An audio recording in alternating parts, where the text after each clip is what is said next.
केंद्र सरकार ने घोषणा की है कि वह एक राष्ट्र एक चुनाव के आसपास विकल्पों का पता लगाएंगे। भारत के पूर्व मुख्य चुनाव आयुक्त ओपी रावत ने कहा है कि प्रस्ताव को लागू करना संभव है, लेकिन कुछ शर्तों को पूरा करना होगा।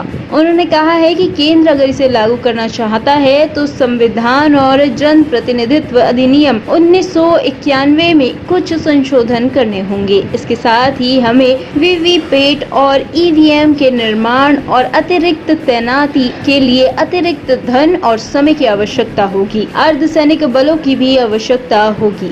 अपना संविधान निर्माताओं ने वन नेशन वन इलेक्शन का प्रावधान पहले से ही कानून में और संविधान में रखा था और इसीलिए 1952 में, 1957 में, 1962 में, 1967 में वन नेशन वन इलेक्शन की तर्ज पर विधानसभा और लोकसभा चुनाव एक साथ हुए। 67 के बाद ये आउट ऑफ सिंक होते चले गए और फिर पूरे साल इलेक्शन चलता रहा। अब वही स्थिति बनी हुई है। इलेक्शन कमीशन ने इसमें सुधार लाने के लिए 82-83 में सुझाव दिया था भारत सरकार को कि अगर ये अमेंडमेंट आप कर दें तो हम वन नेशन वन इलेक्शन फिर से लागू कर सकते हैं, लेकिन वो सुझाव पर कार्रवाई नहीं हुई। इसके बाद 2015 में सरकार ने इलेक्शन कमीशन से पूछा कि क्या वन नेशन वन इलेक्शन फिर से करना संभव है, तो इलेक्शन कमीशन ने भारत सरकार को बताया कि बिल्कुल संभव है और हम करा सकते हैं अगर संविधान में संशोधन हो जाए, लोक प्रतिनिधित्व अधिनियम 1951 में संशोधन हो जाए और हमें ईवीएम वीवीपैट जो पर्याप्त नहीं है उनकी मैन्युफैक्चर और खरीदने के लिए पैसा हो जाए और पर्याप्त संख्या में पैरामिलिट्री फोर्स मिल जाए तो ये पॉसिबल होगा और इलेक्शन कमीशन इसको कराने में सक्षम होगा। लेकिन अभी की स्थिति में आपको क्या लगता है कि सर आसानी से हो जाएगा? क्योंकि 15 की आप बात बता रहे तब इलेक्शन कमीशन ने खुद सजेस्ट किया था। अभी की स्थिति में क्या कुछ डिफिकल्टी आ सकती है या फिर आसानी से? अब अभी की स्थिति की डिफिकल्टी तो एक ही है कि अमेंडमेंट कॉन्स्टिट्यूशन में और लॉ में वो अमेंडमेंट कराना सरकार की जिम्मेदारी है पार्लियामेंट से, तो उसके लिए सहमति बनानी चाहिए, सारी पॉलिटिकल पार्टीज को ऑन बोर्ड लेना चाहिए और इन अमेंडमेंट्स की तरफ आगे बढ़ना चाहिए। जब तक ये अमेंडमेंट नहीं होते तब तक इलेक्शन कमीशन बाध्य है कि जिससे विधानसभा की टेन्योर खत्म हो रही है उसका चुनाव करा दे वो।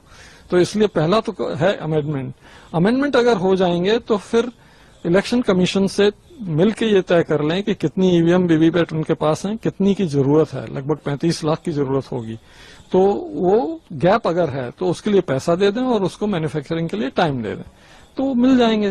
बाकी पैरामिलिट्री फोर्सेस वगैरह की व्यवस्था कर लें तो इलेक्शन पॉसिबल होगा, लेकिन ये टाइम लगेगा। मतलब ऐसे है ये चीजें ऐसे नहीं हो सकती कि 2-4 महीने में हो जाएं, साल 1.5 साल 2 साल तो लगेगा, प्रोसेस में टाइम लगेगा। इसमें ये भी चीज आ रही है कि रिसेंटली जिन राज्यों में अगर चुनाव हुए हैं तो उनका किस तरीके से समाधान होगा या फिर उन सब के बारे में पूरे विकल्प इलेक्शन कमीशन ने सुझाए हैं, फिर उसके बाद नीति आयोग ने भी सुझाए हैं, विधि आयोग ने भी सुझाए हैं, तो बहुत सारे विकल्प दिए गए हैं। जो भी पॉलिटिकल पार्टीज की सर्वसम्मति से तय हो वो आप विकल्प चुन लीजिए और करा लीजिए। वैसे तो इससे सर अगर वन नेशन वन इलेक्शन होता है तो इससे क्या कुछ फायदा होगा देश का और जनता का?